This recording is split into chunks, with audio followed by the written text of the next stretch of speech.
কুড়িগ্রামের রাজারহাট উপজেলার চাকিরপশার ইউনিয়নের তালুক আশারু গ্রামের মিজানুর রহমানের ছেলে ফাহিম 1 মাস আগে প্রচণ্ড জ্বরে আক্রান্ত হলে তাকে নেওয়া হয় চিকিৎসকের কাছে।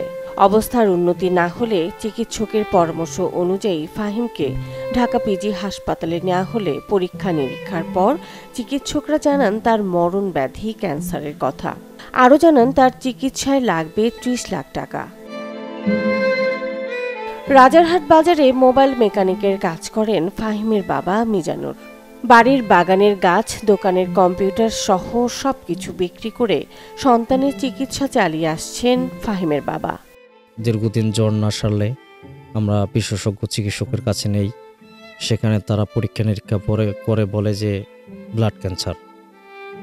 তো এই চিকিৎসার পিছনে ডাক্তারগণ বলে যে 30 লাখের উপরে টাকা খরচ হবে। এটা দীর্ঘমেয়াদী চিকিৎসা করতে হবে। অলরেডি আমরা অনেক টাকা পরীক্ষা নিরীক্ষা করে শেষ করেছি। এই মুহূর্তে আমাদের চিকিৎসা করার মতো আর কোনো সামর্থ্য নেই।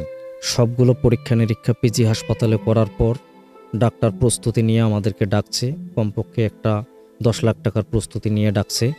কিন্তু আমরা যে এখন ঢাকা যাব, সে আমাদের যাতায়াতের খরচটা পর্যন্ত নেই। জ্বর ছিল, ডাক্তার দেখাচ্ছি, ডাক্তার বলছে ব্লাড ক্যান্সার। বারবার ডাক্তার বলেছে 30 লক্ষ টাকা লাগবে। আমার তো অত বড় সামর্থ্য লাগে, সে খুব অসুস্থ। এখন যে চিকিৎসা করব সে টাকাটা আমার কাছে নাই। ছোট্ট ফাহিমের মরণ ব্যাধি রোগীর খবরে প্রতিবেশীরাও যেন স্তব্ধ। সামান্য কয়েকটা গাছপালা ছিল, সেটা বিক্রি করে প্রায় 2 লক্ষ টাকা দেন দাবা করে আমরা টেস্ট করছি এবং যাতায়াত করছি। এখন টাকা বিনা করে আমরা বাচ্চাটার আমরা চিকিৎসা করতে পারতেছি না। যদি কোনো বিত্তবান ব্যক্তিরা আমার এই নাতির উপর দয়া করে কিছু সাহায্য করে, তাহলে বাচ্চাটা হয়তো সুস্থ হয়ে উঠবে। এদের যা জমাজমি আশপাশে লেনদেন করিয়া উপস্থিত চিকিৎসা করছে, কিন্তু এখন চিকিৎসা করার মতো আর এবিলিটি এদের নাই। যদি কোনো বিত্তবান লোক বা সরকার যদি পাশে আসে বাচ্চাটা, তাহলে হয়তো সে ভবিষ্যতে মানুষ হবে।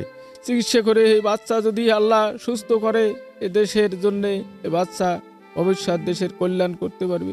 ফাহিমের চিকিৎসায় সরকার তথা সমাজের বিত্তবানদের সহায়তা চেয়েছেন তার অসহায় বাবা মা।